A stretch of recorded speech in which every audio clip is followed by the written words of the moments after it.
প্রত্যেকটি পরিবারের জন্য, মানুষ নয় পরিবার হিসাবে আমরা বাংলাদেশে কতগুলো পরিবার আছে সেই পরিবারগুলোকে আমরা নির্দিষ্ট করব এবং প্রতি পরিবারকে আমরা রাষ্ট্রের পক্ষ থেকে একটি ফ্যামিলি কার্ড দিব।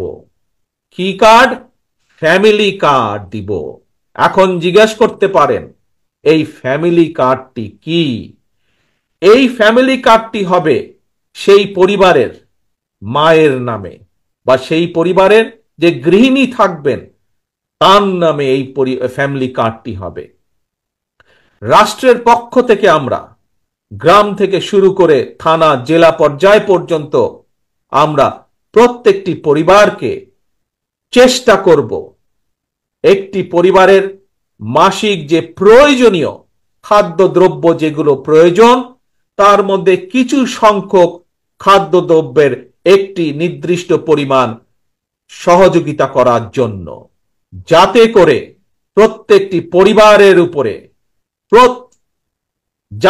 প্রত্যেকটি পরিবার মাস শেষে রাষ্ট্রের এই সহযোগিতা পেলে কিছুটা হলেও তাদের স্বস্তি বোধ হয়, কিছুটা হলেও তারা নিজেদের যে সেভিংস, নিজেদের যে সঞ্চয় সেটির পরিমাণ বৃদ্ধি করতে সক্ষম হয়। এবং তার ফলে এই সহযোগিতাটা যদি আমরা কয়েক বছর ধরে চালু রাখতে পারি তাহলে আমি বিশ্বাস করি বাংলাদেশের গ্রামের পরিবারগুলো, গ্রামের মানুষগুলো সচ্ছলতার একটি পর্যায়ে উঠে আসতে সক্ষম হবেন। অর্থাৎ রাষ্ট্র সরাসরিভাবে প্রত্যেকটি পরিবারের পাশে রাষ্ট্রের সামর্থ্য অনুযায়ী প্রত্যেকটি পরিবারের পাশে দাঁড়ানোর চেষ্টা করবে, তাদেরকে সহযোগিতা করার চেষ্টা করবে, তাদেরকে সাহায্য করার চেষ্টা করবে, যাতে করে তারা স্বাবলম্বী হয়ে উঠতে পারে। প্রিয় সহকর্মীবৃন্দ, দেশ এবং জাতির ব্যাপারে, দেশ এবং জাতিকে নিয়ে একজন রাজনৈতিক কর্মী হিসাবে আমার আরো কিছু পরিকল্পনা আছে, যেই পরিকল্পনাগুলো পর্যায়ক্রমিকভাবে আমি আপনাদের সামনে ধীরে ধীরে তুলে ধরব। আজ একটি পরিকল্পনার কথা আপনাদের সামনে তুলে ধরলাম, ফ্যামিলি কার্ড।